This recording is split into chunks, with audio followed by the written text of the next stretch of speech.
A few years ago, arrangement was made to build an ocean port in Warri, but it didn't come to pass. So Lagos must not be seen. I'm not against Lagos, but why must Lagos monopolize it if investments were done in all these places to receive cargo go round? Let the position of the cargo be decided by the importer. Okay, on that note, we would like to thank you very much, Mr. So, Sonwolu, over to you.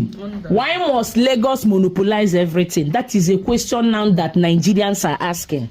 Why do you want Lagos State to monopolize everything? Everything is in Lagos. If you want to go to immigration, you have to travel to Lagos. If you want to go and clear your goods, you have to go to Lagos. What about the other states? What do you expect to happen in those states with even infrastructure, the little infrastructure that they're creating there? How is that fair? Let me know what you think. Thank you so much for watching. Please